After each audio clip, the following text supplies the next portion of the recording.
As you will discover, ladies and gentlemen, Ambassador Peter Zwack is a man of spirit and a man of spirits. He was born in 1934 into a well-known Hungarian family which produced the famous digestif known as Unicum. The Zwack company was the leading distillers in Hungary, and Unicum is known throughout Europe. When the Russians took over and the communists took over Hungary in 1948, then a lad of 14, Ambassador Zwack by himself walked across on foot and sneaking rides at night on Soviet trucks, walked across Yugoslavia and then crossed the border into Austria and made his way alone to Italy, where he lived for about a year before he was joined by his father. Later his mother came and the family moved to the United States, where Ambassador Zwack became an American citizen. He married, raised 5 children. The family set up, you will not be surprised to hear, a liquor importing and winery importing business in the United States, which was very successful. Later, Ambassador Zwack moved back to Europe to live in Florence, where his family established another distillery. In this country, he has 5 children. His eldest son is a captain in the United States Air Force. In 1987, he returned as one of the first industrialists to Hungary, and he then proceeded to repurchase the family business which had been confiscated previously by the communists. And this year, the J. Zwack Company will celebrate 200 years of production, and Unicum, with the well-known family recipe, is again the favorite digestif of that area of the world. He was elected in 1989 as chairman of the Hungarian government's enterprise fund to develop small and medium-sized private enterprises. And on July 4th of 1990, having given up his American citizenship, he was confirmed as the Hungarian ambassador to the United States. My friend and tennis opponent, Ambassador Peter Zwack.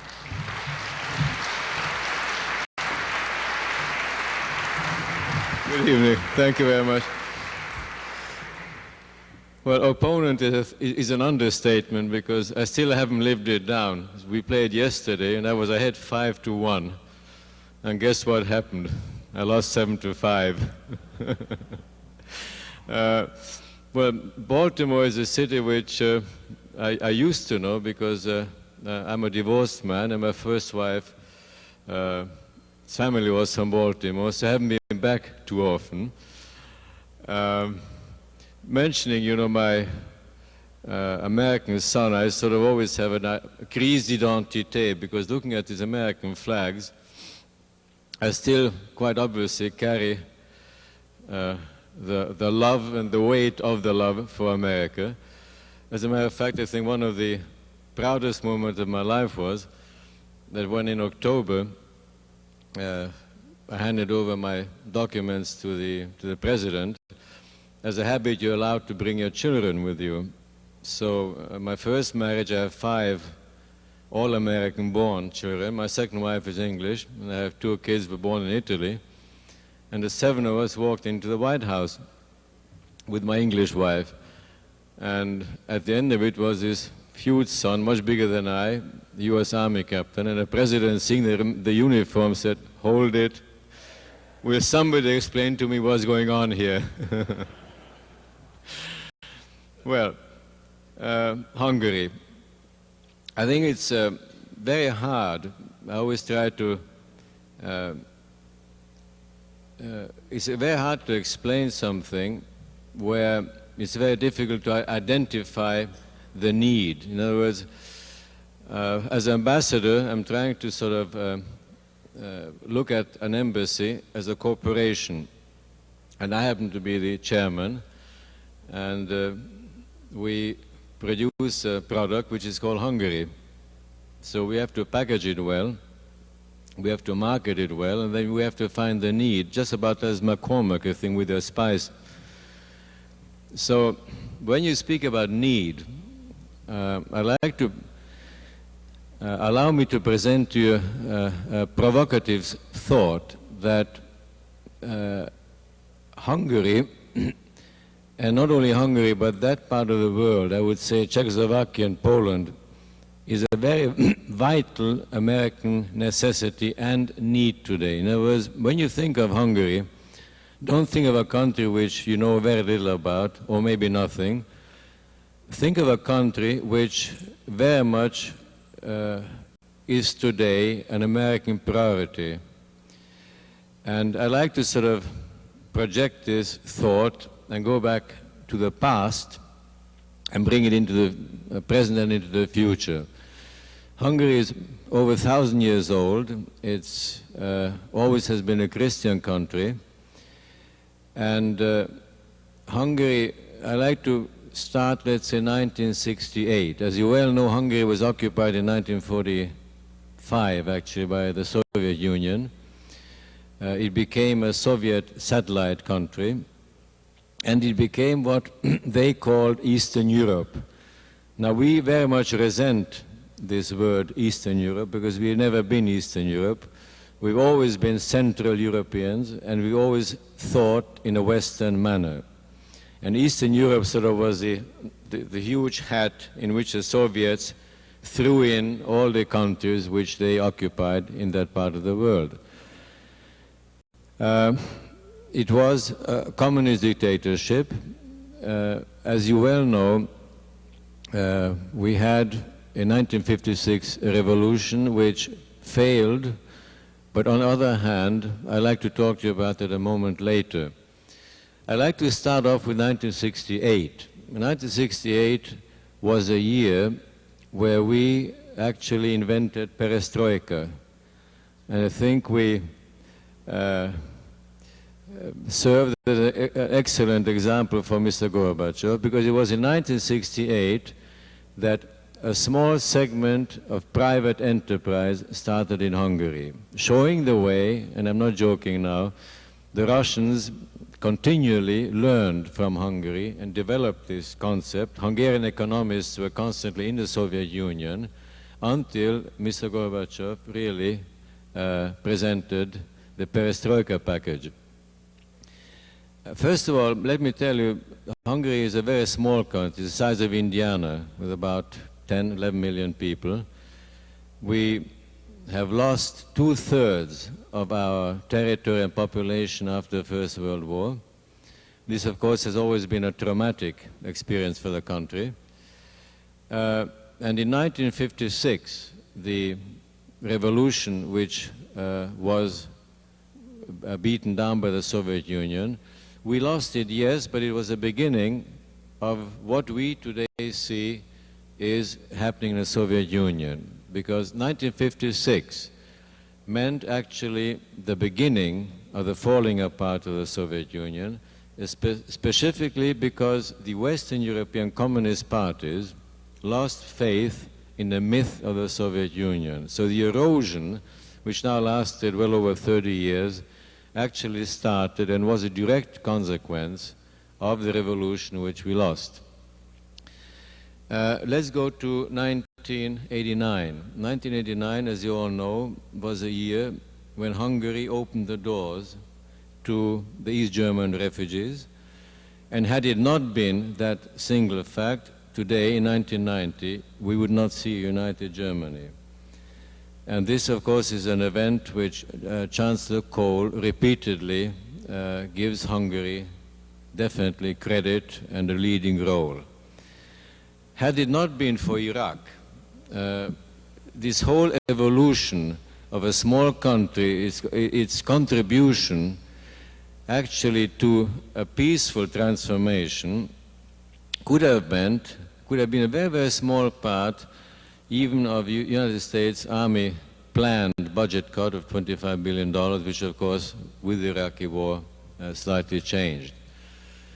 The reason I say a vital American interest is because all of you, I think, are very aware of what is happening in the Soviet Union, what is happening in Yugoslavia. So that part of the world is indeed a very explosive, a very dangerous, a very critical priority territory, again I repeat, for America. And this is now very openly admitted by the President, obviously by the State Department, by Congress. And what we basically believe, as a small country, I've initiated in Washington what we call the Club of Three, the three ambassadors, Czechoslovak, the Polish, and myself, that we should work together in calling attention across America to the region, to the regional stability. Because if there's no regional stability, there's also no economy. And if there's no economy, there's no possibility to invest into our countries. So we very strongly believe that the problem of the region can only be solved not by single small countries, but by countries who, even though they have different political and economical needs, have to work together, have to act as statesmen, and cannot be small, divided, chauvinistic thinking countries. This is proceeding very well, and we've had the full collaboration also of the American administration in this effort. Now let us talk about Hungary's role, why politically you should be interested in the country, and also why, of course, economically, and also what are the investment possibilities in Hungary. Politically, it is a fully fledged Western democracy. We've had our first free elections in 1990. We have a coalition government with no communist members at all. We have a Western parliament, and we are indeed, I repeat, a fully democratic Western democracy, nothing to do with Eastern Europe. Hungary was also the first country admitted to the European Council last year, which in a way is a benefit, and only countries which have qualified in the full transformation to democracy in all legal aspects. Hungary is also will become, we hope next year, an associate member of the common market, and we do hope that by the end of the century, in the next 8 to 10 years, we shall be full-fledged members of the common market. Politically, as I say to you, we are important because we provide the cushion between the Soviet Union and the West. We are also the country which was the first one to announce its intention to leave the Warsaw Pact, and the Warsaw Pact's military ending is occurring now at the end of April, and politically we think that the Warsaw Pact will be ended by the end of this year. Now this causes quite a problem because not only Hungary but Poland and Czechoslovakia are sort of in a, we're sort of pending. We don't belong to NATO. There will be no Warsaw Pact. So our security situation indeed is very dangerous. We are quite a bit preoccupied with it. So we are very much tending to side with the CISCI and the European security system, and eventually, of course, we'd very much like to become part of NATO if such a possibility would ever occur. And if you listen to Mrs. Thatcher, who was in Washington 10 days ago, this really magnificently brilliant woman, and in a way she gave a talk which was very sad because it came from an ex, and that ex shouldn't be an ex. And she projected her future provisions of Europe and of America, which she absolutely saw only in NATO. And she felt that any other splitting up European security, which of course is American security, should be an extended NATO. But that is something which only time will tell. Hungary also, due to its location, is a very central country. It's, as you know, next to Austria. North of us is Czechoslovakia, south of us is Yugoslavia. So we intend to, and we are an ideal bridge between the Western world, specifically now I speak about America, and I'd like also to call attention to the fact that due to the very, very strong German influence in Central Eastern Europe, America's presence, and we want America's presence, is an absolutely, again, I would say, a vital American interest. That you can't afford to lose politically or economically Hungary, Czechoslovakia, Poland, especially also as the Japanese are very strongly coming up, not to speak about the rest of Western European countries. So you must be present there. Now, what does Hungary offer economically? Economically, we see our role, as I mentioned, in a three-way bridge position. One is a Hungarian market, which is small, but which is very quality-minded. Producing in Hungary also means an opening for the Soviet Union. Production today, American production in the Soviet Union for the time being is nearly unthinkable due to the political situation in the Soviet. And last but not least, due to the highly qualified Hungarian Western thinking labor, producing in Hungary is also a door to the common market.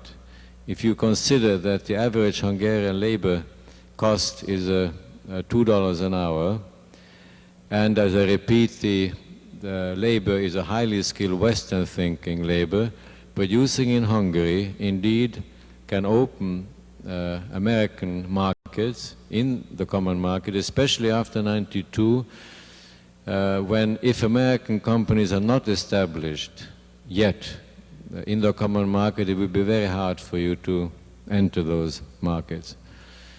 Now, the economic possibilities Hungary, I don't want to go into details, offer you today nearly unlimited potential of investment. You can own today 100% American-owned businesses, either in the form of a direct purchase or through joint ventures. Assuming you make a joint venture with a Hungarian partner, you can take out your share of profits in hard currency, even if your sales are only on the Hungarian market. And you have also very favorable tax advantages. In so-called vital businesses, you have a 5-year tax holiday. And in other products which are, let's say, not vital interest products, if you round it out, you pay about 20% tax for the first 5 years. So one of the main problems I've faced and seen traveling across the country, talking about Hungary, is a natural fear, which in a way I also, perhaps as an American, would feel, that you get on a plane and you take a plane from Baltimore, from Washington to New York, and you arrive to Budapest. Most Americans don't know what's going to hit them. Some of you might think you're arriving in Zululand, you see. And this indeed, especially in smaller cities, I've been, for example, in Grand Rapids, and where this issue came up, that especially the small American businessman or the medium American businessman, is afraid of taking the leap into the unknown and is afraid of finding really a country where he cannot communicate with. First of all, Budapest is one of the most beautiful cities in the world. It's a major capital. People speak languages. Many people speak good English. We have 5-star hotels. So indeed, when you do arrive to Hungary, you arrive in Western Europe. So have no fear of getting on a plane and getting lost. One of the problems which we also had was that there was problems in following up, which of course I, having been a former American, I find it's vitally important in business that the initiative, whatever initiative is taken, must be followed up on the spot. And for that purpose, we have now various ministries who will take you by the hand from A to Z once you've made the initial contact here, so that when you do arrive to Hungary, you will find no problem in either communicating or being helped all the way. Our banking system used to be one of the best in the world. It was very famous in Europe. It's a 2-tier banking system with the national bank and commercial banks. You have today all major American accounting firms and law firms are in Budapest. So when you do arrive to Budapest, you indeed will have all the advice from leading American legal and banking companies. Let me tell you maybe about some of the problems which we are facing today. Hungary has the largest debt in Central Eastern Europe. We have a $21 billion debt, which is the highest per capita, if you figure we have a 10 million population. And we are committed to pay the interest on schedule. Hungary perhaps is the only country. You already think about the Polish debts rescheduling 2 days ago. There's a big difference. The Polish debt is owned mainly to various governments. The Hungarian debt is owned nearly all to commercial banks, so we cannot afford not to pay our debts and our servicing charges. Otherwise, we would lose the confidence of the Western investors. So we are committed to pay these debts, which amount to about $4 billion a year, the servicing and interest. And if you consider that we have a hard currency export of about $10 million, 40% of that goes into servicing only debt, which is a monstrous ratio. Also, one of the big problems we have is the loss of the Soviet market as a trading partner. And we've had to very rapidly open up new markets. And as of January 1, the Soviet Union is paying us in hard currency, but we have lost a great deal, not only in the Soviet Union, we have also lost all of our Eastern German contracts, because when Germany got unified, we lost it. So adding all this up, and adding also up the fact that we were 90% Soviet oil dependent, and as of January 1, we have to pay the Soviet there too in hard currency. And the Soviet Union has cut us from 90 to about 40%. So the difference we have to buy now on the Western markets for current oil prices. I'm also very proud to say that Hungary was the first Eastern Central European country which joined America in the coalition in the Iraqi war. We were one of the 28 countries. And here I take particular credit for our embassy, who really played a leading role in that. And our loss of the Iraqi business has amounted also to about $300 or $400 million. So when you see the enormous burden which is small country has to face, it's a nearly unthinkable job. And you also have to consider that we are only free since 9 months. So it's a new birth. And what we have to do is something for which there is no example. So there's never been yet an example of how you transform a monolithic economic and political society into a multi-market Western democratic society. There are no examples to learn from. So our government, which is, by the way, a Christian Democrat government, deserves, and all these governments of these countries, when you read about them, that they are artists, that they are writers, these are all people who had no experience in leading a country.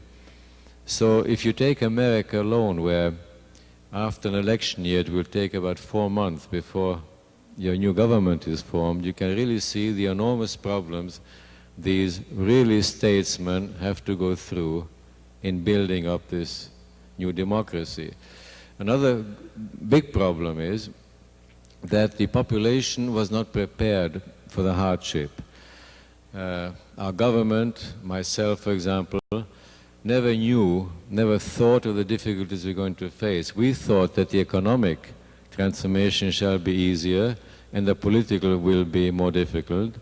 Instead of the political transformation was very smooth and the economical one is so very, very difficult. And one of the key issues, of course, in all these countries today is the issue of privatization, of how you return former property and land to the original owners. And this has to be done in each country in various speeds. You see, we have to be very careful that we don't do it too quickly. Because even in the last years of communism in Hungary, there was a certain amount of well-being, which of course cost us a 21 billion debt, because Communist Secretary Kadar, to keep the population happy and to, let's say, to buy votes, build up this enormous debt.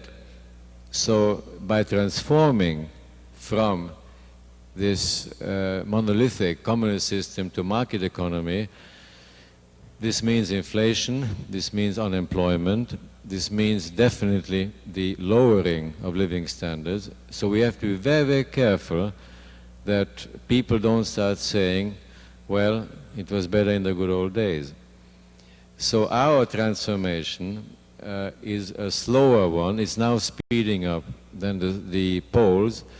The Poles really had nothing to lose because the living standards in Poland were way below the Hungarian living standards, so they could afford what they have called a crash privatization, which, however, is not as successful as they have hoped.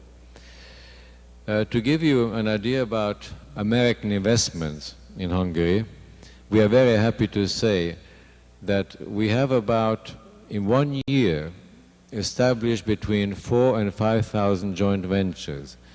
The total amount of investment of these is over $1 billion, and out of the 4,000 joint ventures, only about 250 are Americans, but the amount of money is 800 million out of a little over $1 billion. So as you can see, America has a lion's share in investments in Hungary. As a matter of fact, Hungary represents 50% of all American investment in East and Central Europe is in our country.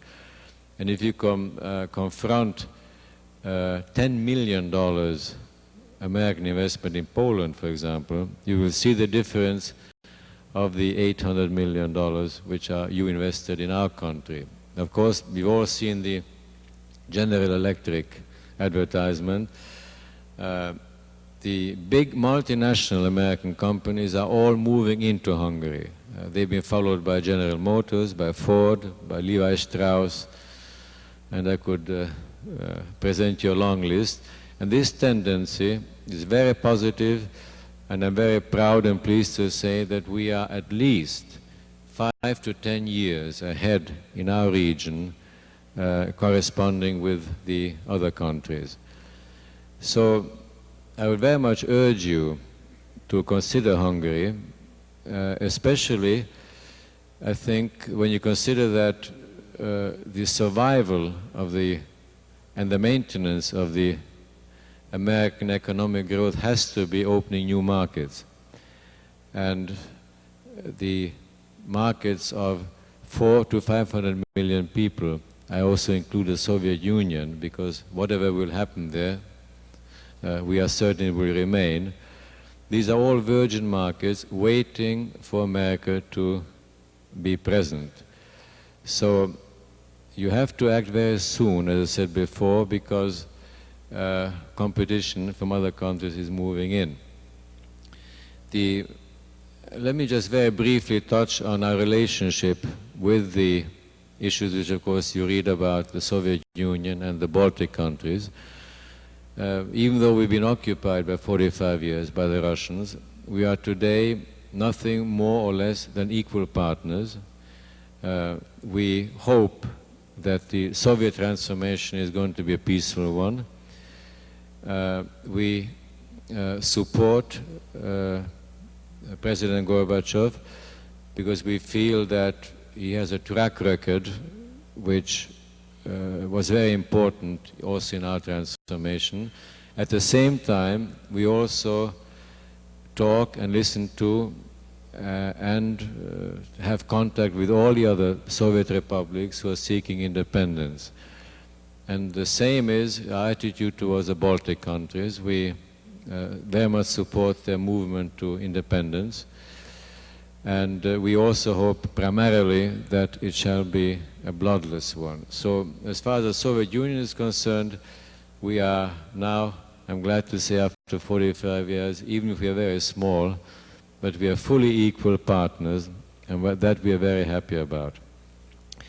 The Soviet troop withdrawal from Hungary is going on schedule, and 75% of the Soviet troops are out, 90% of their arms and tanks are out, and we expect that they respect the June 30th date of total withdrawal. And I just saw today the Mayor of Budapest proclamation. We're going to have a big champagne party on the streets of Budapest and Hungary when that date occurs. So I think, Frank, I lived up my time commitment.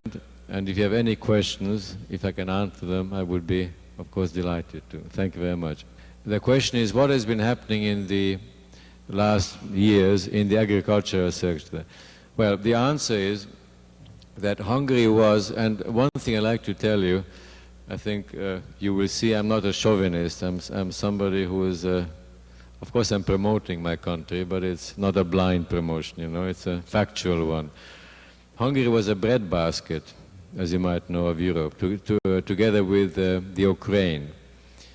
And after the communist takeover, there was sort of a national expropriation into state farms and corporations, and kolkhozs, let's say. The state farms used to be the very huge feudal estates of former owners, and they were completely taken over by the state in one chunk, and the farmers operating them were employed by the state. Now the collective farms, which was the other section, which was nationalized, there, however, you've had ownership, even though the ground belonged to the state, but there was incentive ownership of a collective farm. So now, as I mentioned to you before, the enormous issue is how this land reform should look. And the big problem, of course, is that half of the owners died. Half the people, or a third or three-quarters of the people who lived on farms moved to cities and no longer cultivate the land. On our estate, for example, we have a railroad going through. So it's terribly hard to find a just let's say, reprivatization, which is now the most debated issue in Hungary. and it should be solved within 1 or 2 months, we hope. I'm not answering your question, I know that. But Hungary again will become the very rich agricultural country it used to be. It's not the answer I think you're looking for. I can't tell you more. Yes? During your talk, you referred to Hungary as a Christian democracy. Yes. I was wondering if you could explain what you meant by a Christian democracy, It's as opposed to just a democracy. I'm very glad you mentioned this because it brings up immediately the question of anti-Semitism. So I'm partially Jewish, so I can answer you that. Christian democracy is a way of saying it's like the German Christian Democratic Party. So it doesn't mean Catholic, it doesn't mean Protestant. It's not a religious distinction. It just means that it is a Christian way of thinking. And this is something which time and time is here asked, you see. And regarding the in Germany, for example, the leading party today is a Christian Democratic Party, which has nothing to do with Christianity or non-Christianity. It's a way of expression.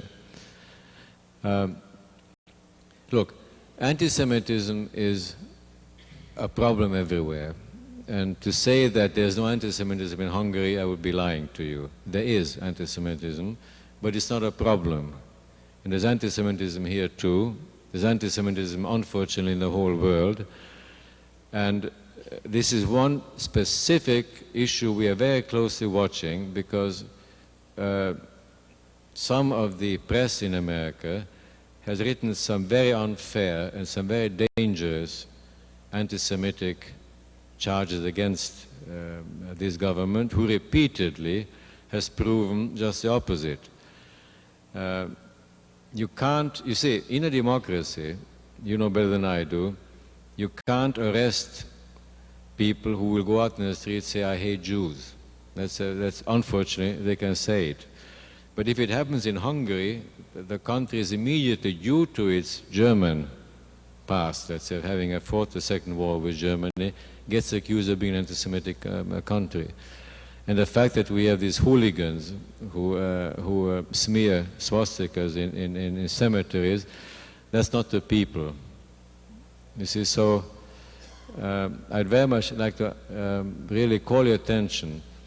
I myself lately had quite an interesting exchange with the New York Times on that, because one of the reporters wrote a very strong article on this, and I usually don't answer articles, but I wrote to Mr. Max Frankl, who happens to be a friend of mine, executive-in-chief of the New York Times, and they printed our reply. So, did I answer you, Christian Democratic? Yes, you answered. Thank you. Okay. It was a long answer, I'm sorry. Mr. Ambassador, with your permission, I would like to ask for a few comments on two questions that you, points that you raised before. One concerns privatization. You've been discussing the need or the desirability for foreign companies to invest in Hungary. Right. And yet you didn't mention how Hungary may have solved this problem that you... Well, I see. I'm glad you asked it. Thank you very much. It's a major problem. It's the most important thing. There's one point that you have personal experience on in this connection. I was curious how Hungary has solved the problem. That is, in Eastern Germany, for example, one serious impediment is the total confusion in the question of ownership, who owns property. Right. Has Hungary, in any sense, solved this problem or made progress? No, not yet quite. You see, we have solved the problem of privatization in a sense that you have today, which I have to translate to you, as a state property agency. So there is what you call spontaneous. There are several degrees of privatization. There is this huge state. Hungary was 90% state-owned, everything, all companies. Now the government's plan is to bring this down within 5 years to 40%, which is a huge job to do. So the first thing which we are doing, we are dismantling these huge colossus, these big industrial state complexes, and that is done through the state property agency, meaning, see, what we want to avoid is that the country is being sold out. And this was happening immediately after the new government was born. Former communist managers of these plants, to save their jobs, would sell out quasi at ridiculous prices to Westerners, the company they worked for, to get a job, you see. So to stop that, the state property agency today will, based on Western appraisers, establish a fair market value for companies which are being privatized. Now this privatization is going on. We've released 20 companies, for example, in the past, who are now in a process of being privatized, and this chain of privatization is going on.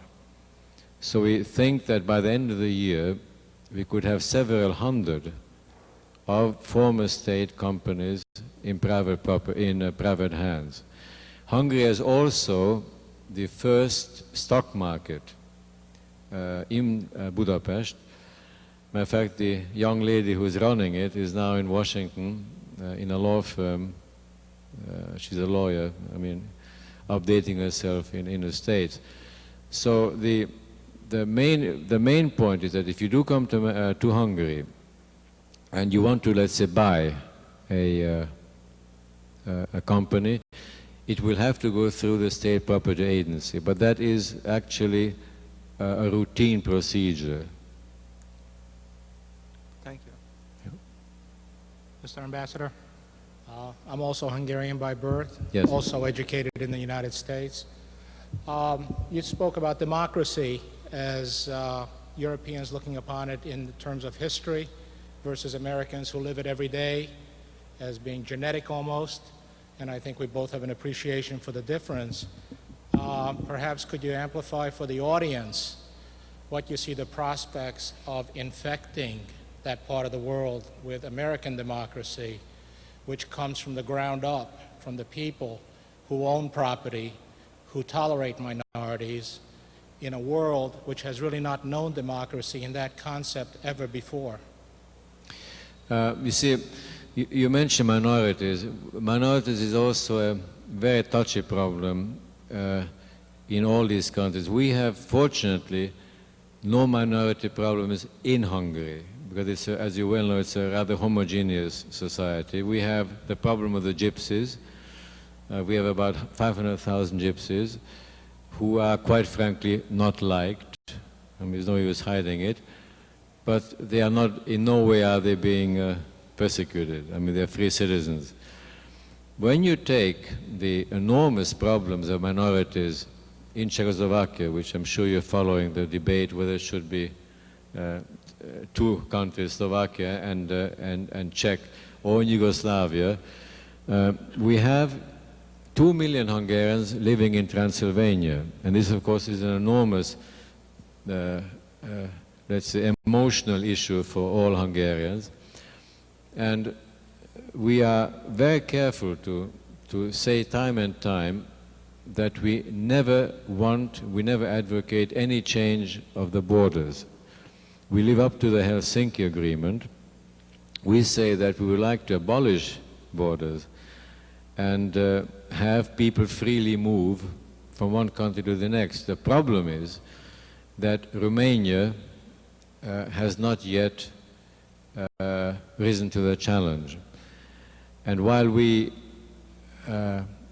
firmly believe in the inviolability of the borders, we indeed insist in protecting the cultural, religious, and educational right of the Hungarian minorities in Romania. It's a very difficult situation. As far as, you know, building democracy, it can only be by traveling. It has to be the young people. It has to be by exchanges. Here, the administration is very, very helpful. Under the State Department, there's a program called Aid and Seed Program. A great emphasis is placed on American educators visiting Hungary. There's a Peace Corps, as a matter of fact, in Hungary, very active. And the exchange of students is very, very important. We would like to have as many Hungarian kids come to America and as many Americans come to Hungary. It's a, you know, you being Hungarian, it's a very open people. And we are, in character, very similar to Italians. We are very entrepreneurs, we are individualists, and no way wish I ever say anything against the Slavs, I don't. But they are different. So the Czechs and the Poles have their own merits. They are others than ours. We are more mobile, maybe, you see. Thank you. Mr. Ambassador, you've given us a nice coverage. You've covered a lot of ground for us tonight. You've been very direct in answering questions, and you've created, I think, a thoroughly enjoyable evening for us. And unfortunately, we try to stop these sessions promptly at 7:10. So let me, with that said, thank you very, very much for a splendid evening. Thank you. Thank you very much. Thank you. Thank you very much again.